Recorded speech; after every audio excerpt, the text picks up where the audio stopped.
Warning, this video may contain spoilers. Watch at your own expense. Assalamualaikum and hi.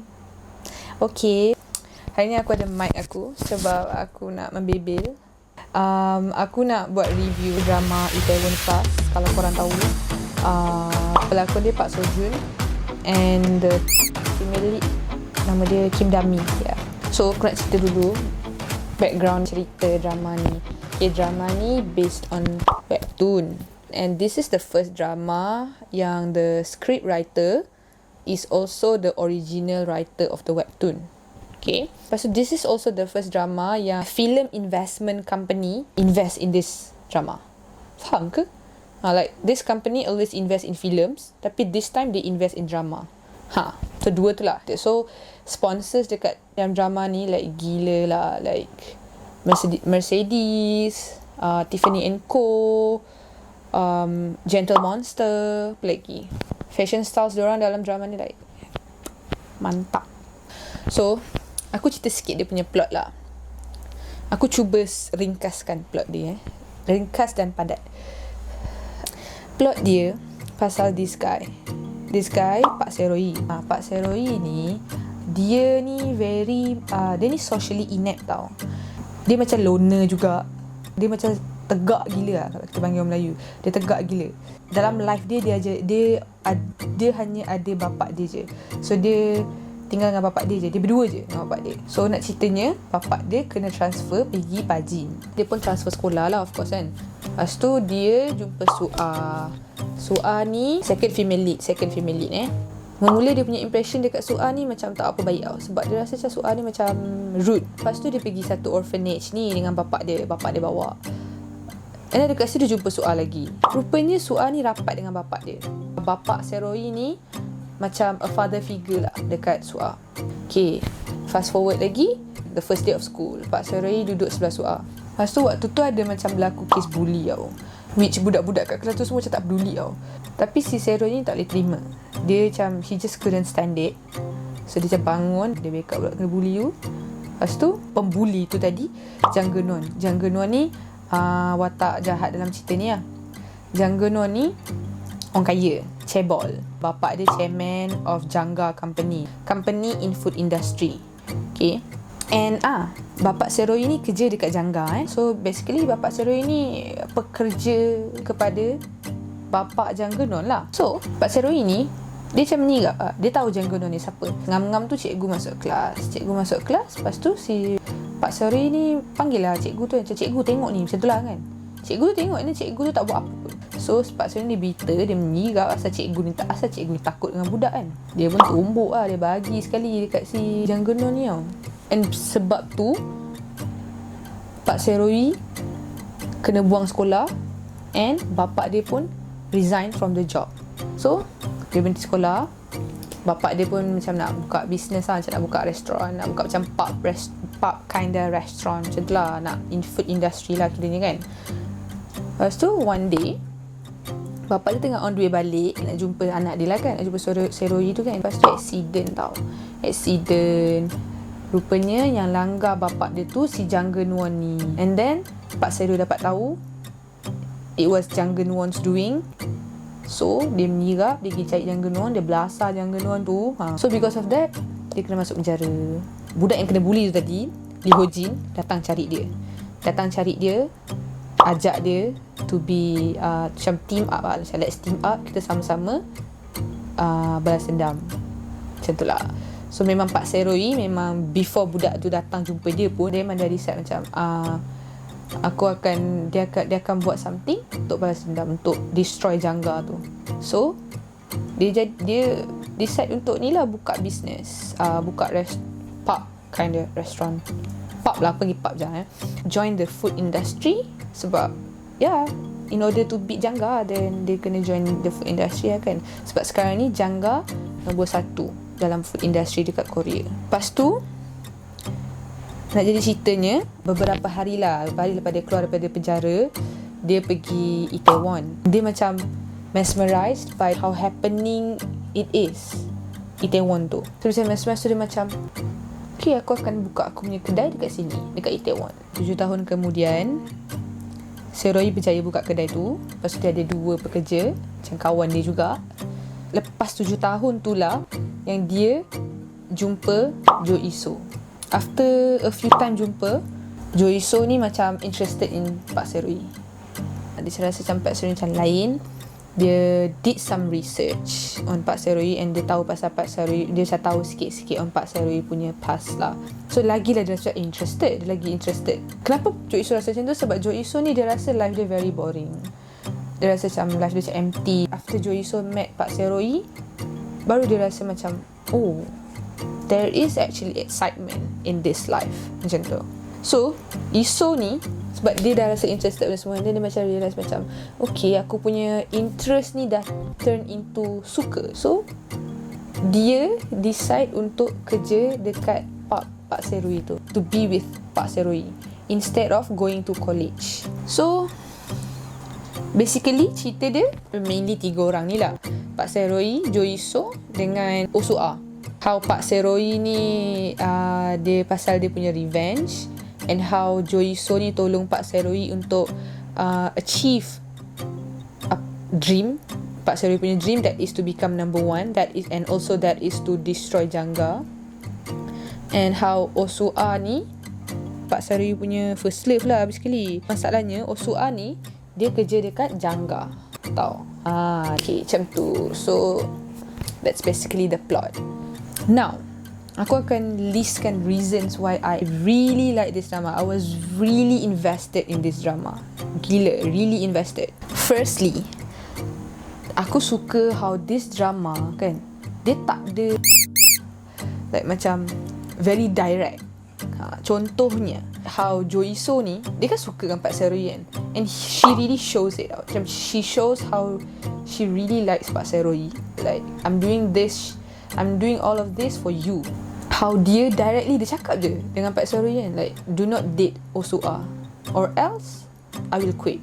Dia memang tunjuk yang tak suka Osua tu, sebab Osua tu rival dia kan.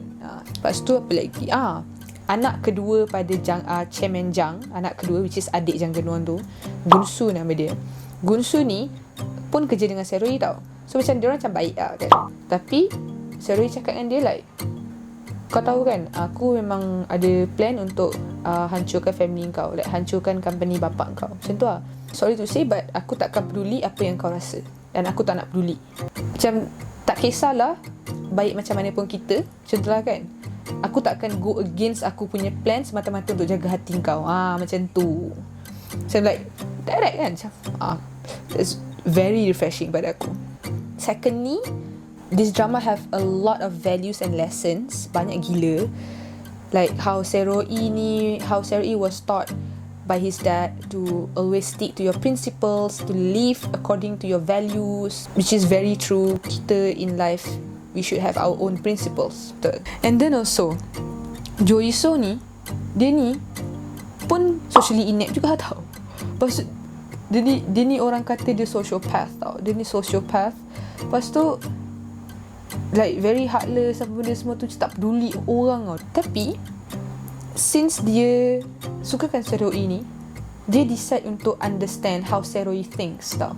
Sebab dia nak dengan Seroy tu, she wants to always be with Seroy. She wants to be by his side tau. So she's willing to understand him and change for the better, which is really good. Like orang kan selalu kata macam you should be yourself and don't try to be someone else, something like that kan. But honestly, change is really good if it's for the better. Faham tak? Like, janganlah stay toxic kan, betul tak? You should change for the better. Why not? Lepas tu also satu lagi lesson untuk drama ni kan, it is very important for you to be physically and emotionally present in your friend's life ke, your partner's life ke, in someone's life lah. Sua dengan Seroy like have been like they have feelings for each other like for a really long time. Tapi throughout those years kan, Seroy had the most time dengan Jo Iso tau. So I'm saying that Jo Iso has been there for Seroy lebih daripada Sua. Sebab Joiso Team Seroi tau. So like apa benda berlaku, apa benda semua ni, apa benda jadi, happy tak happy, semua Joiso dengan Seroi. Faham tak? Suat, she wasn't there. Sebab dia kerja kat Jangga tau. So dia kerja kat Jangga, macam mana dia nak sentiasa ada dengan Seroi tu? So because of that, Seroi is bound to fall in love dengan Joiso. So Suat kalah lah. Yang ketiga, awareness of racism. Seriously, this drama dia raise the issue transgender dengan racism tau. Transgender ni sebab ada satu watak tu, watak transgender Mahyoni, yang kerja sama-sama dekat pub tu lah. Tapi aku tak nak sentuh banyak sangat pasal transgender ni, sebab kita orang Islam kan, kita tak support transgender. Aku tak support transgender, but I have no hate for them. Okay, they are still humans who deserve to be respectfully treated. Lagi, yang racism, cerita pasal Tony ni a half black, half Korean tau. Tony ni actually watak ni tak ada tau dalam webtoon. Tapi for this drama they create this character. So I believe memang the production nak raise this racism issue. Korea memanglah majority they have fair skin tau. Tapi sebab interracial couple ni banyak gila, so logik je. Kulit gelap pun boleh jadi Korean. Okay. Yang keempat, aku suka gila dia punya skrip ataupun ada quote-quote lah yang aku suka. Contohnya, how Seroi ni, bapak dia pernah cakap, you can overcome anything as long as you are alive. Which is, betul tak? Lepas tu, apa lagi? And then ada satu dialog, satu skrip tu, Iso baca ada The Diamond Poem tau. Dia baca dekat Mahyoni. Dia baca untuk Mahyoni tau. So poem tu macam cakap pasal like how you are the strongest rock that doesn't break but shines, and also shines, something like that lah. I really like the poem, it's really good. Oh, and satu lagi, selalu cakap macam ni, you should try to do it first, and then only you can judge if you can do it or not. So nak cakapnya, kalau kau tak try benda tu, macam mana kau nak tahu kau boleh buat tak boleh buat, betul tak? So kau kena try dulu. Sebab kita manusia, kita akan macam aku tak boleh buat. Tapi actually you never know, you can actually do it kan. Yang kelima, Cinematography dia mantap, serius. Aku cakap dengan kau, like memang baik. Aku suka gila. Aku bila tengok kan, aku suka gila tengok colour, like how vibrant the colour tau. Macam like terang, very upbeat, cheerful. Dia macam terang tapi dia balance tau. Lepas tu macam how dia focus, how the director, the cameraman kan, focus on some details tu semua, like angles. Sumpah baik gila. Aku suka gila. Perfect tu. Okay, walau bagaimanapun still ada banyak shortcomings dalam drama ni yang aku perasan. So salah satunya, kan Pak Seroi ni socially inept kan. Macam mana dia boleh jadi socially inept? Macam mana dia boleh jadi very loner macam tu? Mesti ada backstory kan sepatutnya, tapi tak ada. Lepas tu satu lagi, dia tak cerita apa-apa pasal mak dia. Just ada family picture, lepas tu je. Lepas tu kan, semua orang dalam drama tu, like watak-watak utama dalam tu, semua macam family tak cukup. Tak ada complete family. Like ni tak ada mak, yang Suat tak ada mak apa, Iso tak ada bapa, siapa lagi? So macam agak tak berapa realistic. Sebab logik ke kau dalam satu grup kawan-kawan semua orang family tak complete? Macam tak logik. Biasa 1-2 je kan, tapi macam to have satu circle of friends tu yang semua tau, agak tak logik lah. Pada aku tak logik. Oh, lepas tu kan satu lagi, ada quite a few times and dia macam skip terus fast forward to a few years later macam tau. I think it would be better kalau kita nampak, kita dapat snippets of what happened during those years lah. Macam like how hard it was, kerja yang atas laut dan benda semua tu. Lepas tu macam 4 tahun kemudian dia orang berjaya tau, company dia orang berjaya. So how Faham tak? Macam mana yang 4 tahun tu berjaya? Like, at least bagi tahu sikit macam apa benda yang diorang exactly buat, yang diorang buat exactly, yang macam jadi. Macam tu. Tapi dia kan panjang sangat ceritanya. Tapi anyway, okay, lagi apa? Banyak shortcomings dia. Su'a ni cantik tau. Serius Su'a ni cantik. So logik ke kau perempuan yang cantik, bekerjaya, pandai, like you have everything, and then 7 tahun tu 7 tahun yang terpisah dengan Seroy tu, 7 tahun dia tak bercinta, and they still have feelings for Seroy. Masalahnya 7 tahun tak contact, tak ada contact kot. Kalau dia orang keep in touch for 7 years, so aku boleh terima lagi lah, like, macam LDR ke, you know. Tapi apa pun tak ada. So macam mana? Macam aku tak boleh brain dia tu. Logically lah kan, kau kan tunggu sama for 7 years ke without any contact? Logik ke? Macam tak logik kan? Okay, lagi satu. Pak Seroy ni dia duduk mana? Dia duduk mana? Dia tak ada rumah ke? Aku sembang dengan member aku pasal benda ni. Kita orang gelak-gelak. Kita macam, dia ni tak ada rumah ke doh? Dia ni tidur kat kedai ke? Dia tak ada rumah.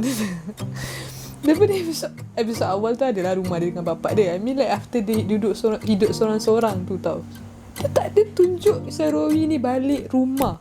At least tunjuklah kat mana dia tidur. Dia takkan dia langsung tak tidur. Okay, memang dia susah tidur tiap malam, tapi at least dia mesti ada tempat. Like serious tu. Lawak gila. Okay, episod akhir, sumpah episod akhir sumpah aku rasa paling macam banyak tak logik pada aku. Aku tak faham kenapa episod akhir dia macam tu. First of all, Iso ni kena kidnap. Lepas tu Iso ni was running to save her life tau. Dia tengah lari nak selamatkan diri. So masa dia nak selamatkan diri tu, logik ke kau lari kat jalan raya yang lampu tengah menderang? Taklah lampu tengah menderang, aku exaggerate, tapi lampu ada lah kat jalan raya tu. Orang jahat ke jangkau. So logik ke kau lari dekat route yang paling obvious? Tak logik. Kau sepatutnya lari dekat bahagian-bahagian kat tepi kiri kanan tu macam padang lah. Macam tak tahu lah padang tanaman apa ke, bendang ke apa kan. Macam padang, macam rumput tu kan. Patutnya dia lari kat situ. Sebab tu gelap tau. Okay, so satu. Second, Pak Sori datang selamatkan Yusof lah kan. Dia bawa Mercedes tau. Dia bawa Mercedes. Lepas tu Mercedes tu crash into kereta jahat tau. Mercedes kat sini, kereta jahat sini. Iso kat sini tau. So dia crash, dia langgar kereta jahat tu. Siap keluar airbag lagi tau Mercedes tu. Lepas tu Pak Siri pun keluar kereta. Oh sempat peluk jap dengan Iso macam finally dapat jumpa kau macam tu semua kan. Okay, peluk tu aku boleh maafkan lagi lah. Sebab kalau aku ada masa ke tak peluk, kita nak lari lah kan. Betul tak? Kita tengah dalam bahaya time tu, so kau nak terus lari kan. Okay, dia peluk jap. Lepas tu Pak Seroy ni dengan Iso lari. Instead of taking the car dan naik kereta, dia orang lari kat jalan raya tu. Dia orang lari. Aku rasa macam, kenapa nak lari? Naiklah kereta. Faham tak? Mercedes ke, bukan terus tak boleh jalan. Bukannya langgar yang macam teruk langgar tau. Tak teruk pun. Yang kelakarnya dia orang lari. Lepas orang jahat seorang ni, dia naik kereta.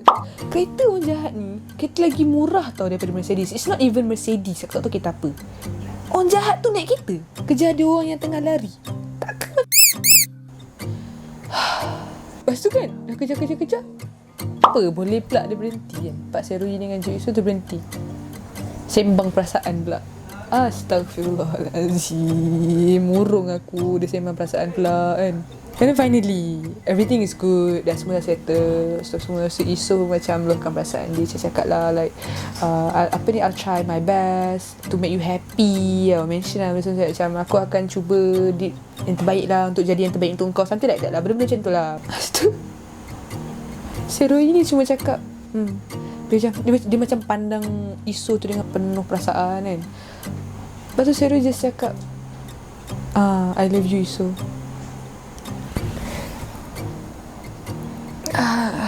Aku macam, wow, rasa macam the feeling was not reciprocated. Sebab everything dah habis tau. So macam Pak Seroi dah boleh start to live happily tau. And Isu has been trying her best untuk buat Pak Seroi happy semua kan.